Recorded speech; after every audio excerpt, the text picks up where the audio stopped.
জানেন রানীমা, শীতকাল পড়তেই ছোট হতে শুরু করেছে। তুমি কিসের কথাটা বলছো গোপাল? কি ছোট হচ্ছে? না মানে দিন ছোট হতে শুরু করেছে। ও তাই বলো না? আমি তো অন্য কিছু ভাবছিলাম। ডাক্তারবাবু, আমার অনেক দিনের শখ আমি যেন বহু বছর বাঁচি, তার জন্য আমাকে কি করতে হবে বলবেন? বিয়ে করেছেন? না এখনো করিনি। বিয়ে করলে আয়ু বাড়বে? না, বাঁচার ইচ্ছেটা মরবে।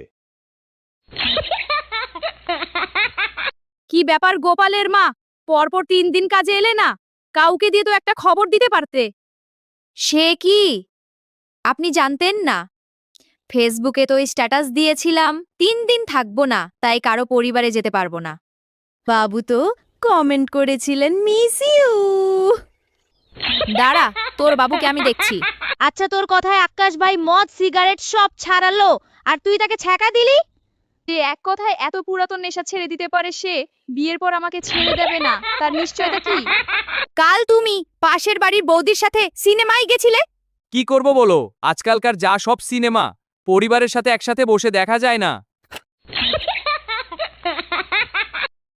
রাখাল বালক আর বাঘের গল্পটা পড়েছিস ভটা? হ্যাঁ স্যার পড়েছি। কি শিক্ষা নিতে পারি আমরা এই গল্প থেকে? যতদিন আমরা মিথ্যা কথা বলবো ততদিন মানুষ আমাদের সাথে থাকবে, কিন্তু যেদিন থেকে সত্য কথা বলা শুরু করব, লোক আমাদের ধারে কাছে আসবে না। তুমি নেগেটিভ।